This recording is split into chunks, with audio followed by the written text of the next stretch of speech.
So welcome to the Julie Ford Art Adventures. So this is probably helpful whether you've just started out or whether you're quite a way into your artistic journey. A colour wheel is one of the most useful things you can have to hand.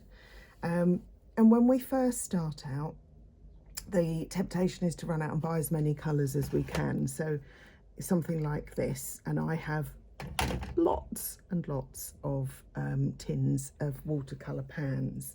So these are watercolour, but some of the information is the same regardless of whether you're working in watercolour, acrylics or oils, and that is how the pigments behave. So understanding your pigments and what colours they can make can save you a huge amount of money.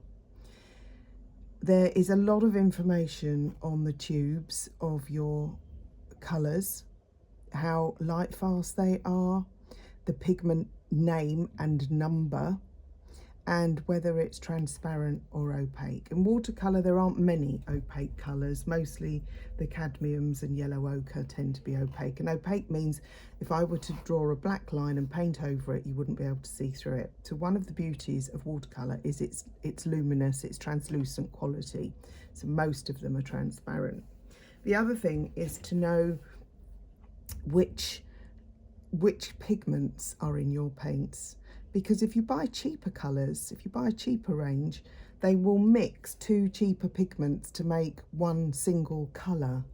That a more expensive brand, an artist quality brand, will just use the original pigment.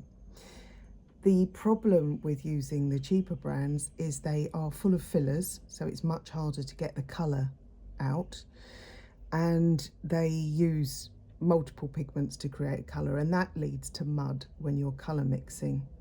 So this is the colour wheel. Our primary colours, our main key colours we all learnt at school is yellow, blue and red, and we think, well, from that we can mix purple and we can mix orange and we can mix green, and that is true.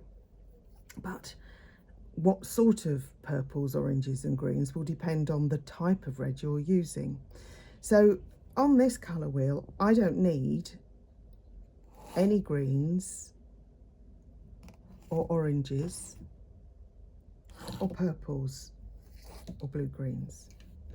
All I really need to mix all of the colours on the colour wheel are two reds, a blue-leaning one and an orange-leaning one, two yellows, a cool and a warm. So a cool will lean more this way and a warm will lean more that way.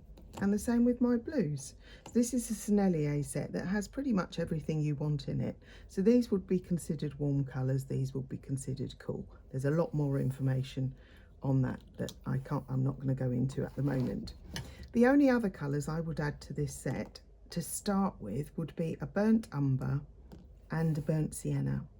And from that you can mix practically every colour that you want on the colour wheel. Now my suggestion is always to buy artist's quality paints. If you're not sure what are artist quality paints, rather than buying anything off Amazon, go to Jackson's website. They do ship all over the world.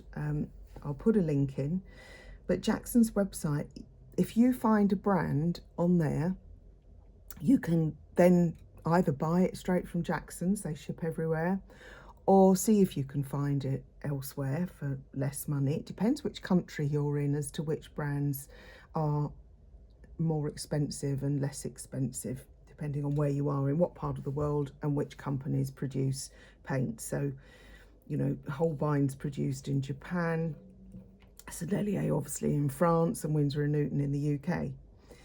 And then you have a lot of the really lovely American brands like M. Graham. So go to Jackson's for any queries on materials. They have information on everything: brushes, papers, paints, all different mediums. Fantastic source of information before you waste money buying stuff off Amazon that is just going to disappoint. And it will disappoint. It's not your technique or your ability. If the colours are cheap, you will not get the results you want. So that's your paints.